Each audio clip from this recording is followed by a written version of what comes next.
할렐루야.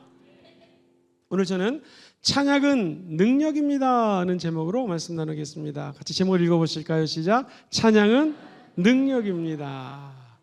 제가 이렇게 무선 마이크를 쓰다가 안타깝게 무선 마이크에 건전지가 나가는 바람에 마이크가 제 소리를 담아서 스피커를 통해서 내보낼 수가 없었습니다. 근데 감사하게도 우리 전도사님 한 분이 센스 있게 유선 마이크가 있어서 유선 마이크로 바꿔주니까 제 목소리를 담아서 소리를 잘 우리 성도님들께 전달할 수가 있었습니다. 무선 마이크는 편합니다. 그러나 건전지가 떨어지면 아무것도 할 수 없습니다. 핸드폰 유용합니다. 그러나 우리가 아는 것처럼 건전지가 방전이 되면 아무것도 할 수 없습니다. 유선 마이크는 선이 있어서 앰프와 연결되면 소리를 담아낼 수 있는 것처럼 저와 여러분들이 하늘의 영광과 선을 다 연결될 수 있는 것이 바로 찬양입니다. 찬양을 하면 하늘의 신령한 능력이 임하게 됩니다. 오늘 이 시편 기자가 쓴 34편부터 드리는 이 노래는 원래 다윗이 쓴 글인데요. 지금 인생의 산전수전을 다 겪으면서 아비멜렉 앞에서 미친 척을 합니다. 침을 질질 흘리고 바보처럼 해야지만 이 위기를 극복할 수 있는 어려운 상황 속에서 하나님의 은혜로 하나님의 능력과 접촉이 되어서 내가 이 위기를 돌파할 수 있었습니다 하고 그가 하나님께 감사해서 쓴 글이 바로 이 글입니다. 천군과 천사가 나타나서 나를 도와줬고 내가 할 수 있는 것은 하나님을 경외하는 것입니다. 내 입술로 항상 주를 찬양할지어다. 그러면서 8절에 기가 막힌 고백을 합니다. 하나님의 선하심을 맛보아 알지어다. 우리가 찬양하는 이유는 무엇인가? 시간마다 순간마다 때마다 넘어지지만 하나님의 능력과 접촉이 되는 것, 이것이 하나님의 선하심을 우리 입술로 맛보아 아는 것입니다. 체험하는 것입니다. 너희는 야훼의 선하심을 맛보아 알지어다. 진짜 복은 무엇인가? 그에게 피하는 자는 뭐가 있다고요? 복이 있다는. 명예, 돈, 이 모든 것들이 복이겠죠. 그런데 우리는 하나님께로 피하는 자, 즉 하나님의 거대한 임재 앞에 하나님을 노래하고 찬양하는 자에게는 참된 복이 임한다라는 것입니다. 그래서 오늘 9절에는요, 너희 성도들아, 너희들이 할 일이 있다. 그것은 야훼를 경외하라. 그를 경외하는 자에게는 뭐가 없어요? 부족함이 없다라는 거예요. 하나님을 찬양하는 자에게는 하늘에 주시는 은혜 때문에 부족함이 없습니다. 하나님을 찬양한다라고 하는 것은 하나님을 높이는 것이죠. 경외하는 것입니다. 그리고 십자가를 바라보며 나를 구원해 주신 예수님에게 하나님 아버지 예수님을 이 땅에 보내주시고 나를 위해 내 대신 십자가에서 죽으신 그 은혜를 찬양합니다. 할렐루야. 이 고백 자체가 찬양입니다. 우리는 흔히 찬양하면 곡조 있는 노래로 예수님 찬양 이런 걸 찬양으로 생각합니다. 근데 진짜 찬양은 주님의 임재 앞에 내가 그 임재를 자랑하는 것입니다. 선포하는 것입니다. 우리 어저께 3040 젊은 부부들 모임이 있어서 갔습니다. 제가 이렇게 설교를 준비하면서 전도서에 대한 마음을 주셔서 그 말씀을 선포했습니다. 혼자 있으면 외롭지만 둘이 있으면 따뜻하고 세 겹줄, 3겹줄은 끊어지지 않는다라는 말씀을 전했습니다. 3040 시대 때 힘든 것이 뭐냐면 우리 아빠들은 아기를 키워야죠. 아내를 돌봐야죠. 그리고 직장 생활을 합니다. 제일 어려운 것은 직장에서 인정받지 못했을 때, 여러분 맨날 직장에서 승승장구하는 거 아니지 않습니까? 주변 사람들이 나를 바라보는 시선이 어려울 때, 그리고 직장에서 인정받지 못할 때 매우 어렵습니다. 마음도 무겁습니다. 하는 일도 안 됩니다. 그때 옆에 있는 아내가 여보 힘들지? 내가 기도하고 있어요. 그 말이 힘이 되는 것입니다. 사람도 사람에게 따뜻한 말 한마디 하면 힘이 되는데 우리 하나님 아버지는 저와 여러분이 하나님을 높이는 소리를 가장 기뻐하십니다. 힘들고 어려울 때 원망 불평하지 마시고 눈을 들어 하나님을 바라보시고 감사와 찬양이 우리 입술에서 떠나지 않게 되기를 주의 이름으로 축원드립니다. 성경은 찬양을 통해 나타나는 하나님의 능력을 많이 담고 있습니다. 오늘 하나님의 능력이 찬양을 통해 어떻게 임하는가? 첫 번째입니다. 찬양은 영혼을 회복시키시고 치유를 가져옵니다. 시작. 찬양은 영혼을 회복시키고 치유를 가져옵니다. 하나님을 찬양하는 이유는 무엇인가? 우리의 영혼을 회복시켜 주십니다. 누구나 지칩니다. 어린아이도 운동장을 몇 바퀴 돌면 헥헥헥거리며 지칩니다. 젊은이도 지칩니다. 곤비해집니다. 그 상한 영혼, 지친 영혼을 회복해 주는 것이 찬양입니다. 시편 기자는 69편 30절에 이렇게 노래합니다. 내가 노래로 하나님의 이름을 찬송하며 감사함으로 하나님을 위대하시다 하리니. 할렐루야. 내가 노래로 하나님을 찬양하고 감사함으로 하나님의 높고 위대하심을 선포하는 것, 이것이 찬양입니다. 찬양을 하는 곳에는 하나님이 임재하십니다. 시편 기자에 보면 22편 3절에 이렇게 노래합니다. 이스라엘의 찬송 중에 계시는 주여, 주는 거룩합니다. 이 말은 뭐냐면 우리가 찬양을 하면 이스라엘의 하나님이 그 찬양 가운데 임재하신다는 것입니다. 아예 히브리 원어로는 내가 열심으로 마음을 다하고 뜻을 다하고 힘을 다하여 하나님을 노래하면 저 보좌 우편에 계신 예수님이 죽으실 뿐만 아니라 다시 살아나셨고 보좌 우편에 앉으셔서 저와 여러분을 위해서 임재해 주시고 기도해 주신다는 거예요. 아예 찬양하는 곳에는 하나님의 영광이 가득 임재한다는 것이죠. 저와 여러분들이 평생 내 마음을 다하여 마음을 다하고 뜻을 다하여 하나님을 찬양하고 사랑한다고 고백하면 주님은 그 자리에 임재하시는 것입니다. 사랑하는 성도님들, 맨날 양을 치는 일입니다. 얼마나 심심했겠습니까? 아마도 아버지는 첫째 형, 둘째 형 많이 사랑했던 것 같습니다. 왜냐하면 사무엘이 누가 왕이 될까 했을 때 우리 첫째 아들 보십시오, 키가 큽니다. 둘째 아들 보십시오, 잘생겼습니다. 그런데 흠모할 것이 없는 막내 아들인 다윗은 그냥 양을 쳤습니다. 그런데 그가 수금, 오늘날로 치면 기타 같은 현악기로 하나님을 찬양합니다. 그리고 딩가딩가 하면서 주님을 높여드립니다. 이리가 나타났을 때는 하나님을 찬양하는 마음을 담아 이 물맷돌을 던지자 일이나 나쁜 짐승이 죽게 됩니다. 그는 찬양하는 곳에 하나님이 임재하는 것을 체험했습니다. 어느 날 자기가 모셔야 될 사울 왕이 귀신이 들렸습니다. 하나님 부리는 악신이 그를 괴롭히기 시작합니다. 그때 누가 나를 위하여 도울꼬 했을 때에 악기를 잘 다루는 다윗이라고 하는 젊은이가 있습니다. 다윗이 수금이라고 하는 악기를 갖고 와서 찬양하는데 찬양할 때마다 귀신이 떠나갑니다. 또 귀신이 계속 괴롭혀도 찬양할 때마다 하나님이 임재하셔서 악신을 쫓아냅니다. 원망 불평 시험이 들고 어려울 때 하나님을 찬양하십시오. 그럼 하늘의 문이 열리고 그리스도의 영광이 우리 인생 가운데 드러나게 되어 있습니다. 찬양은 회개를 하고 영혼을 회복시키는 통로가 됩니다. 시편 42편 5절은 이렇게 노래합니다. 같이 한번 42편 5절을 읽어볼까요? 시작. 내 영혼아 너는 하나님께 소망을 들어 그가 나타나 도우심으로 말미암아 내가 여전히 찬송하리로다. 할렐루야. 네 영혼아 어찌 낙심하느냐 낭망하느냐. 너는 그러지 말고 하나님이 도와주시니 하나님을 찬양하라는 것입니다. 오히려 도우시는 하나님으로 말미암아 눈물이 변하여 기쁨의 찬양이 되라는 것이고요, 슬픔이 변하여 영광과 희락의 찬양이 되라는 것입니다. 낙심 가운데서도 찬양하면 하나님은 소망을 회복시켜 주십니다. 희망은 찬양하는 자에게 임하게 되어 있습니다. 사랑하는 성도님들, 찬양은 공동체 전체에 임하셔서 한 사람뿐만 아니라 그 공동체 전체를 회복시켜 주시는 역사가 나타납니다. 뿐만 아니라 찬양은 치유를 이루는 통로입니다. 시작. 찬양 중에 거하시는 하나님은 우리의 마음을 치료하십니다. 우리의 외로움을 치료하십니다. 다른 사람들하고 비교하면서 열등감이 들 때에 찬양을 하면 하나님이 임재해 주셔서 네가 없는 거 생각하지 말고 내가 너에게 준 것을 생각하라고 마음에 새로운 희망을 주십니다. 사람이 없는 것 따지자 보면 없는 게 너무나 많습니다. 그러나 가진 거 생각하면 비교하지 않고 그 가진 것에 올인하게 되어 있습니다. 모든 사람은 단점만 있는 것이 아닙니다. 반드시 그 사람의 장점이 있습니다. 하나님은 저와 여러분들의 장점을 키워주시기를 원하는 것이, 세워주시기를 원하는 것입니다. 찬양은 놀랍습니다. 찬양을 하면 우리의 마음도 치료되고 우리의 몸도 치료되고 심지어 이 나라와 민족도 치료되는 역사를 일으켜 주십니다. 하나님의 사람 엘리사가 수금을 연주할 때 이런 체험을 합니다. 열왕기하 3장 15절에 보니 이제 내게로 검은고 탈 자를 불러오소서 하니라. 검은고 타는 자가 검은고를 탑니다. 악기를 연주합니다. 자, 밑에서 두 번째 줄 시작. 야훼의 손이 엘리사 위에 있더니 하나님의 말씀이 선포되기 시작합니다. 자, 쉬운 말은 이렇게 번역했습니다. 검은고 타는 사람을 좀 데려오시오.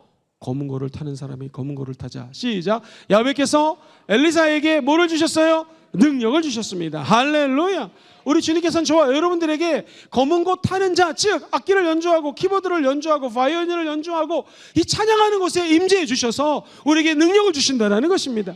아무리 배터리는 일본 말입니다. 건전지가 방전이 돼도 저 전구랑 연결이 되면 하나님의 은혜 가운데 전선의 능력이 공급되듯이 저와 여러분들도 오늘 이 찬양을 하면 하나님과 연결이 되는 것이고요, 하늘의 능력이 우리 가운데 임하는 것입니다.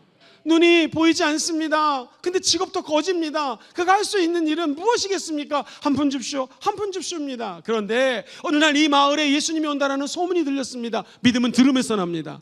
여러분이 무슨 이야기를 듣고 계십니까? 믿음에 관한 얘기를 들을 때에, 말씀에 대한 이야기를 들을 때 우리의 믿음이 솟아오르는 것이죠.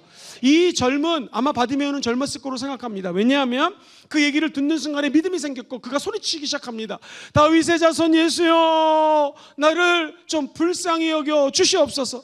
Son of David, have mercy on me. 아마도 이렇게 영어로 소리 질렀을 것 같습니다.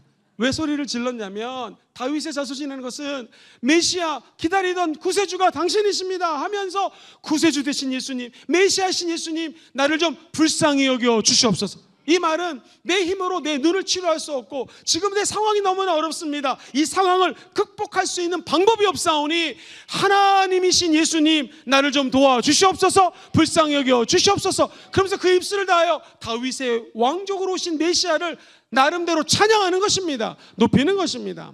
그때 우리 주님이 내가 너에게 무엇을 해줄고 했을 때 주님이 거지 돈을 받아들이는 깡통이 변하여 금이 좀 되게 도와주시옵소서 라고 기도하지 않았습니다. 내가 옷이 너무나 안 좋으니 새 옷을 좀 주십시오, 또는 조금 좋은 집에서 살고 싶습니다, 이런 기도가 아니었습니다. 그의 소망을 담았던 기도는 주님, 제가 보기를 원하나이다. 시작. 주님, 제가 보기를 원하나이다. 그때 우리 예수님의 답변을 들어보십시오. 이렇게 말씀하십니다. 그래 볼지어다가 아닙니다. 우리 주님 말씀하십니다. 내 믿음대로 될지어다. 치유는 믿음의 선포입니다. 찬양도 믿음의 선포입니다. 치유는 메시아 왕이신 하나님만이 나를 치유할 수 있음을 믿음으로 고백하고 선포하는 것입니다. 우리 치유받기 원하시는 분들은 아멘 해볼까요? 목사인 저에게 치유의 능력이 없습니다. 아무리 기도를 많이 해도 치유를 주시는 분은 하나님이십니다. 그래서 우리는 병 고침 받고 난 다음에 목사님에게 기도해 주심께 감사하는 것이 아니라 하나님 아버지께 감사하는 것이죠. 치유의 주관자는 하나님 아버지이기 때문에 그렇습니다. 그래서 시편 103편에 보면 그가 내 모든 죄악을 용서해 주시고 너의 모든 병을 고쳐주신다는 거예요. 우리 주님은 못 고칠 질병이 없습니다. 우리 인간은 감기는 약한 병이고 몹쓸 병은 이게 인간의 힘으로 못 고칠 거라고 생각하는데, 우리 하나님은 감기나 암의 말기라 할지라도 주님 보시기에는 똑같이 치료해 주시는 것입니다.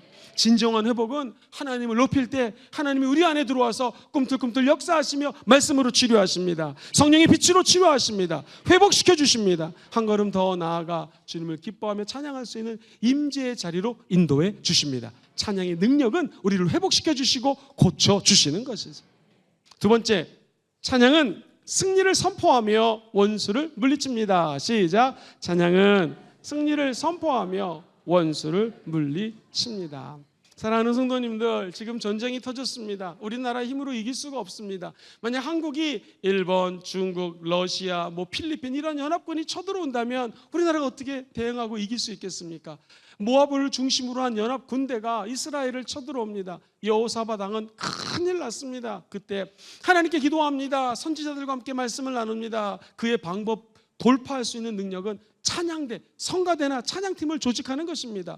사랑하는 성도님들, 고대 근동에서 싸움을 하려면 1대1로 장군들이 싸우거나 화살을 먼저 쏘거나 기병부대가 출발을 해야 될 텐데 이게 웬일입니까? 아침에 일어나서 여호사밧 왕이 선포합니다. 여봐라, 찬양대를 앞세워라 하면서 성가대와 찬양팀이 찬양합니다. 북을 칩니다. 소고를 칩니다. 검은고를 칩니다. 악기들을 연주합니다. 그리고 한번 따라해 볼까요? 야훼 하나님을 찬양합니다. 시작. 야훼 하나님을, 야훼 니시 승리 하나님을 찬양합니다. 야훼 니시 승리 하나님을 찬양합니다 라고 하나님을 찬양하기 시작합니다.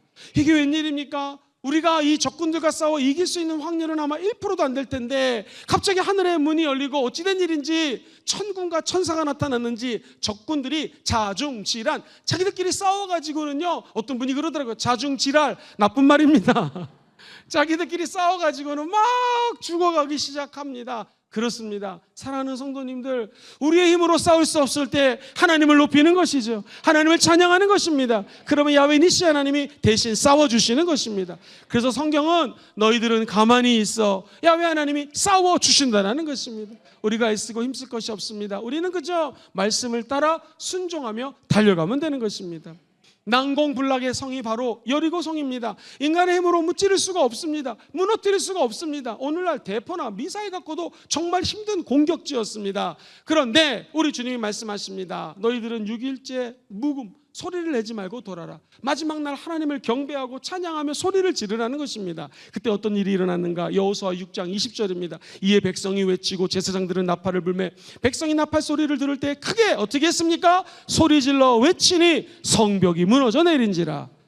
백성이 각기 앞으로 나아가 그 성에 들어가서 그 성을 점령하고 외치고 찬양할 때 하늘의 문이 열리는 것입니다. 성이 무너지는 것입니다. 영적인 하나님 주시는 테리토리, 지역을 점령할 수가 있는 것입니다. 자, 쉬운 성경은요, 제가 따로 설명할 필요 없습니다. 마침내 제사장들이 부 하고 나팔을 불자. 그 다음부터 시작. 이스라엘 백성들이 일제히 와 하고 함성을 질렀다. 사람들이 성벽이 와르르 무너져 내렸다. 다음에요. 이스라엘 사람들은 모두가 일제히 앞으로 내달려가서 그 성을 차지했다. 할렐루야. 찬양은 흥을 좀 돋고 분위기를 좀 띄워, 이거 아닙니다. 찬양하는 것에 주권적으로 하나님의 승리를 선포하는 것이 찬양입니다. 영적인 고백을 드릴 때 하나님은 기뻐하시고 그 고백의 역사대로 하나님이 임재해 주시는 것입니다. 너희가 내게 하는 말 내 귀에 들린 대로 내가 역사한다라는 것이죠. 우리가 힘들고 어려울 때 상황을 비난하거나 불평하지 마시고 그 시간에 하나님을 높이시고 찬양하시기를 주의 이름으로 축원드립니다. 제가 하나님의 은혜로 신학교에 들어갔습니다. 1995년, 96년 그때 영어가 잘 안 되는데 신학적인 용어로 교수님이 설명하면 참 알아듣기 어려웠습니다. 그런데 이게 왜 은혜입니까? 하나님께서 갑자기 지혜를 주셔서 교수님이 설교를 하는데 말씀을 해주시는데 알아들었습니다. 그 내용인즉 여러분이 주의 종이 되면, 전도사님 목사이 되면 다른 사람들을 손가락질하면서 흉보지 말라는 거예요. 그 이유는 내가 어떤 사람을 향해 흉을 보면 흉을 보는 사람은 하나지만 엄지손가락은 지금 어디를 향해 있습니까? 하나님을 향해 있고 하나님이 그 흉보는 얘기를 듣는다라는 거예요. 그리고 교수님이 내가 목회를 해보고 교수 사역을 해보니 어떤 사람이 누굴 흉보면 여기 손가락 3개는 누구를 향합니까? 자기를 향한다라는 것이죠. 그래서 흉을 보면 사람들이 그 앞에서 꾸덕이는 것 같지만 실제로는 자기는 다른 사람들이 동네방네에서 자기를 욕하고 다니는 것을 목회를 하면서 너무나 많이 봤다라는 것입니다.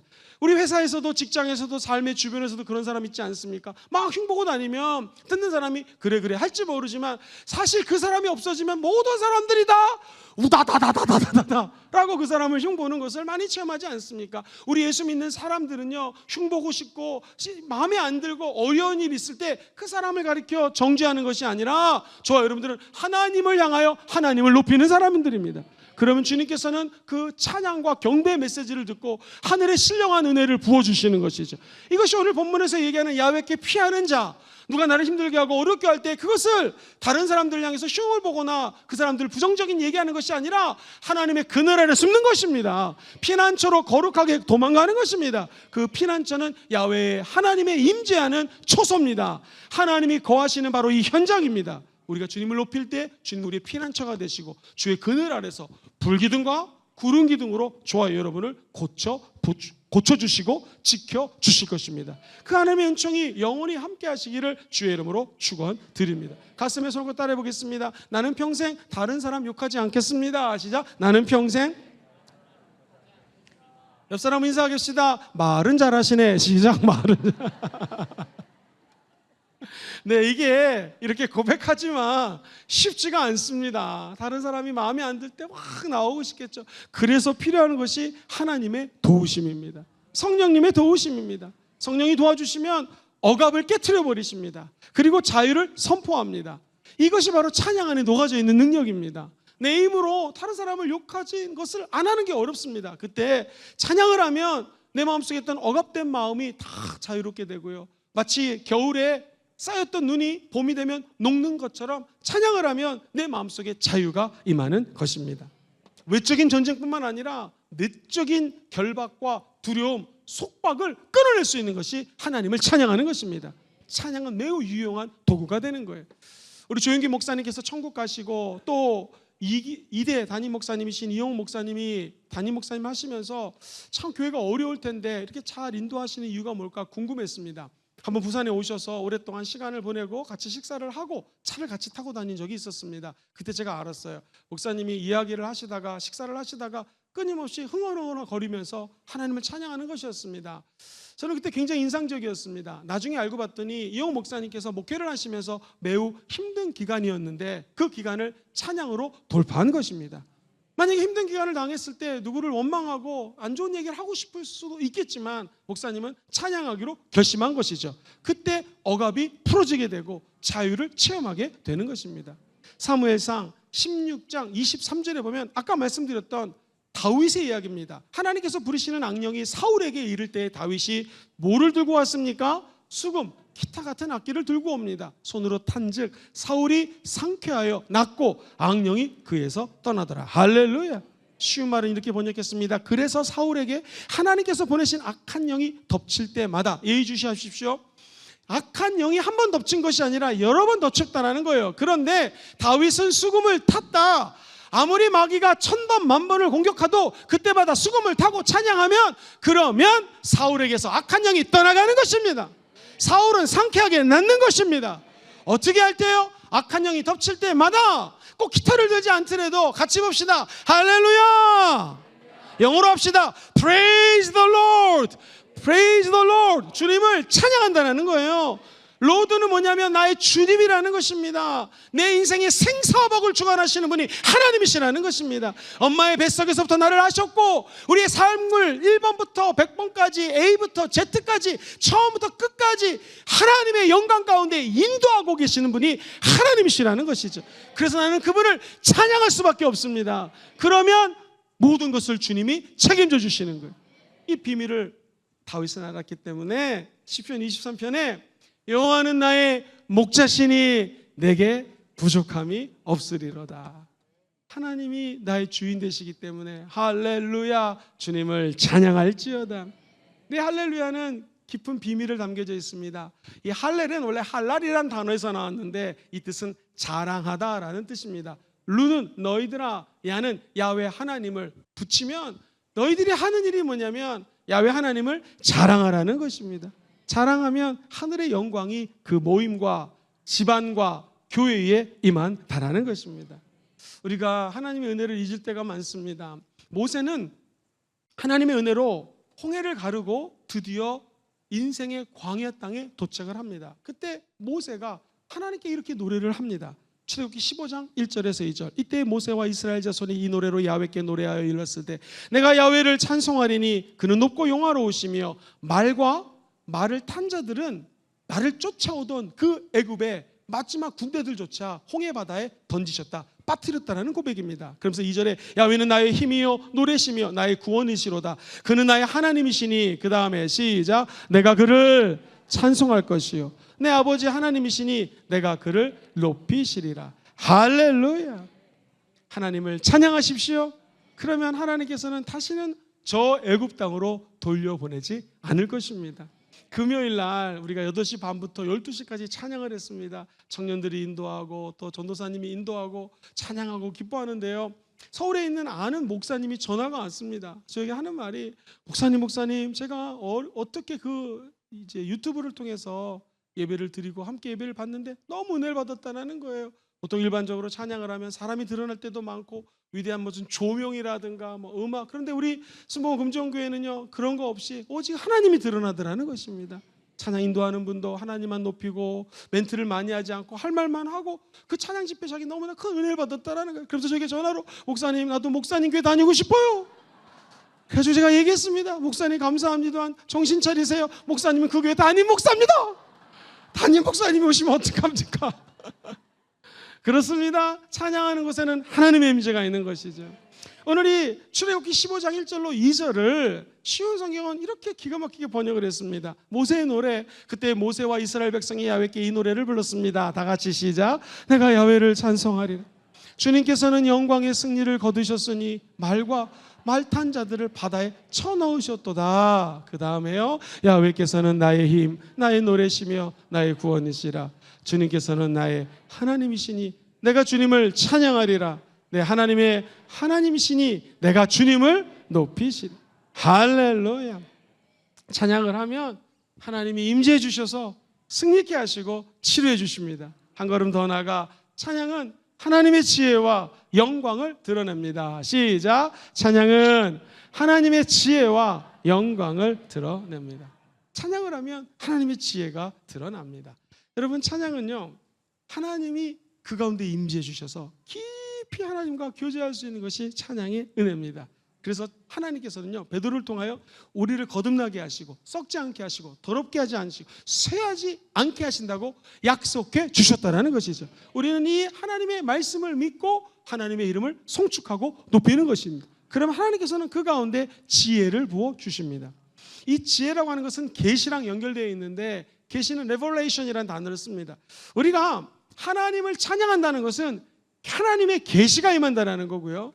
한 걸음 더 나아가서 좀 어려운 말로 성령님의 조명하심이 있어요. 그 조명을 일루미네이션이라고 합니다. 제가 우리는 무엇을 믿는가 성경대학, 성경 아카데미 할 때 늘 강조했던 것이 바로 이 일루미네이션, 성령의 조명입니다. 이 말은 무엇이냐면 12개의 진설병을 갖다 놓습니다. 이 성막에서 제일 중요한 건 하나님의 말씀이에요. 사람이 떡으로만 사는 것이 아니라 하나님 입에서 나오는 말씀으로 삽니다. 근데 이 말씀을 우리가 받을 수 있는 것이 언제냐? 설교할 때, 그리고 하나님의 말씀을 읽을 때 받습니다. 그런데 찬양할 때 하나님의 음성을 들을 수가 있고요, 하늘의 계시를 받을 수가 있다는 거예요. 왜냐하면 하나님은 찬양 중에 거하시기 때문에 찬양하며 하나님의 마음과 감동을 체험할 수 있는 거예요. 한 젊은 목사가 당시 전도사였는데 찬양을 하는데 임재 가운데 들어갔습니다. 하나님께서 계시를 주십니다. 그것은 보혈의 강물이 막 넘치는데 그 강물이 보혈을 지나 하나님께로 가는 환상을 받습니다. 그리고 집에 앉아서 기타를 띵가띵가 하면서 나온 찬양이 보혈을 지나 하나님 품으로, 보혈을 지나 아버지 품으로. 다 아시죠?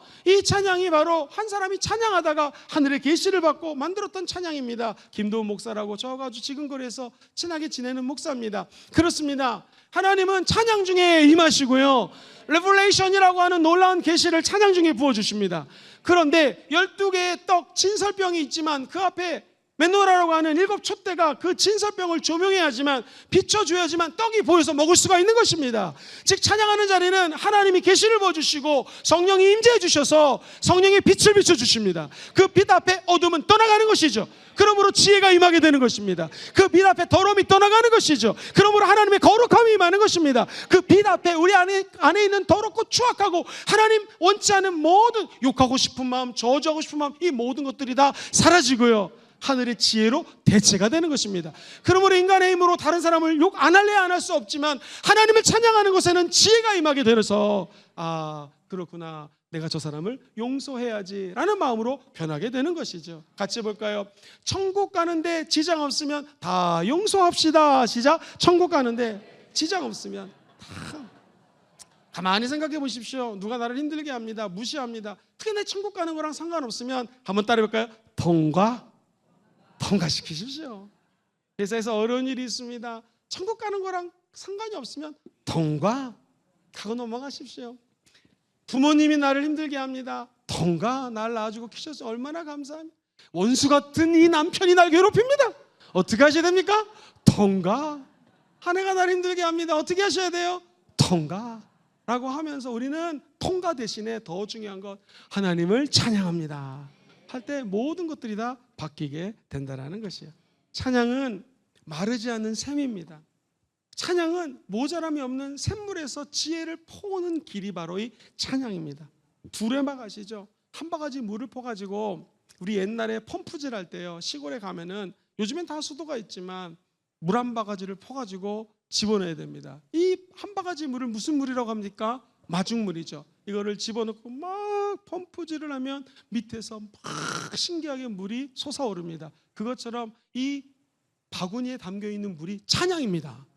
찬양을 내 심령 깊은 곳에 집어넣고 예수님 찬양, 예수님 찬양, 힘들어도 주님 찬양, 통과하면서 찬양하면 내 깊은 곳에서 생수가 흘러넘치는 것이고 지혜의 강물이 넘쳐흐르는 것입니다.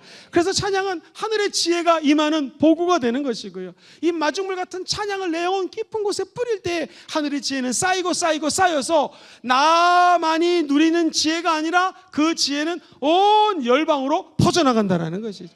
우리가 찬양했는데 다른 저 먼 지역에서 목사님이 전화가 옵니다.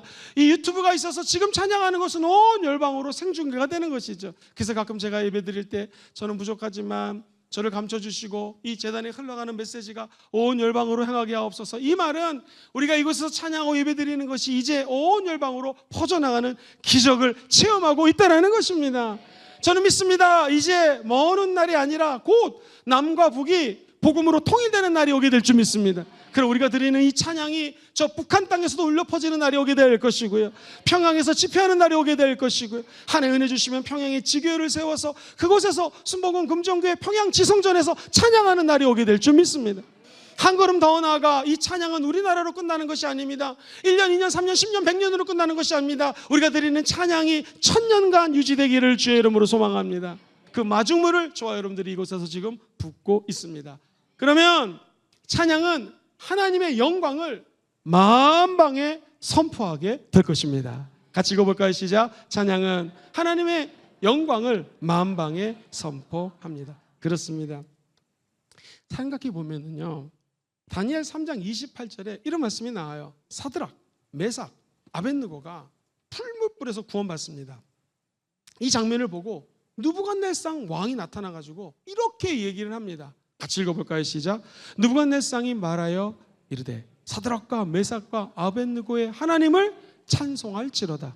그가 그의 천사를 보내사 자기를 의뢰하고 그들의 몸을 바쳐 왕의 명령을 거역하고 그 하나님 밖에는 다른 신을 섬기지 아니하며 그에게 절하지 아니한 종들을 어떻게 하셨어요?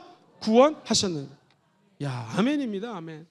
이 다니엘과 사드락과 메삭과 아벳느고의 찬양을 듣고 이방이었던 왕이 하나님을 찬양하게 되는 것이죠. 저와 여러분들이 삶의 현장에서 어렵고 힘들고 진짜 욕이 튀어나오고 싶을 때에 하나님을 찬양하십시오.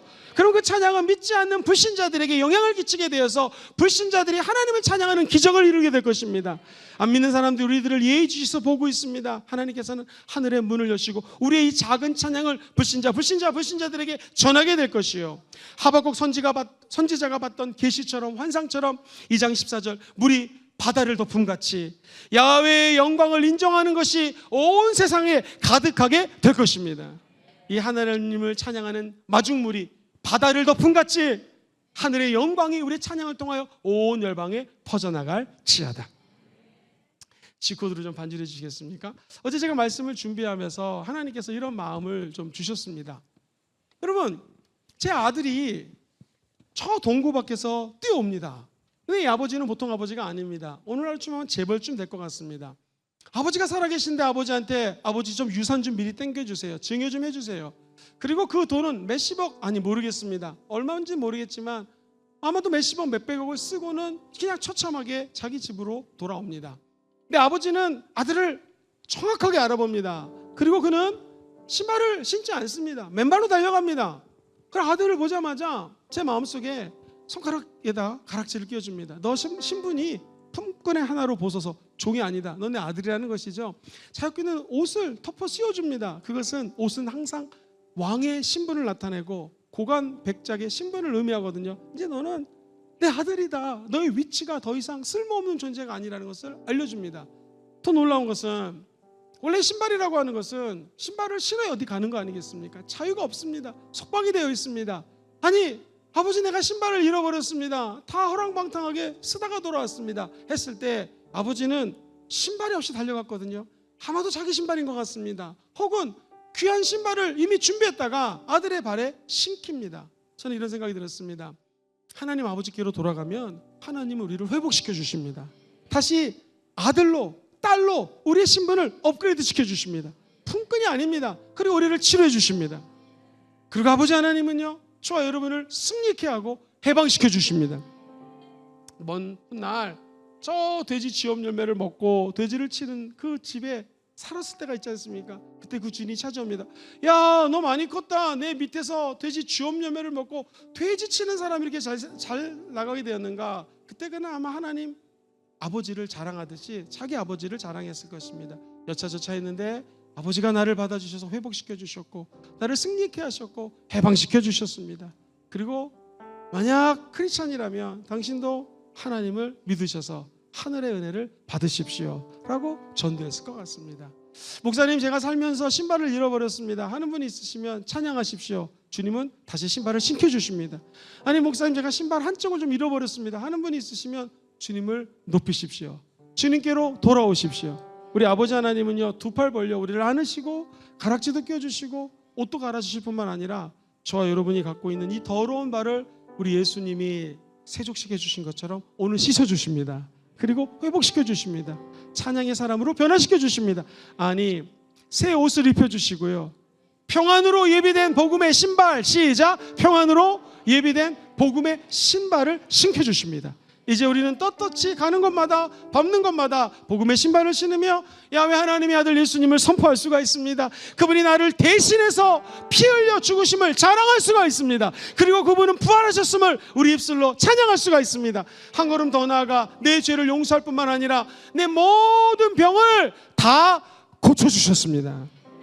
그리고 우리 주님은 성령을 부어주셨고, 더 감사한 것은 사명 감당하라고 나에게 이런 많은 축복을 주셨습니다.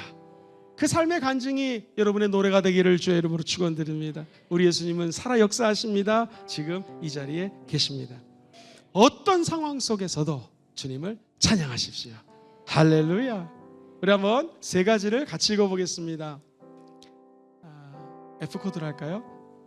시작. 찬양은 영혼을 회복시키시고 치유를 가져옵니다. 두 번째, 찬양은 승리를 선포하며 원수를 물리칩니다. 세 번째, 찬양은 하나님의 지혜와 영광을 드러냅니다. 할렐루야.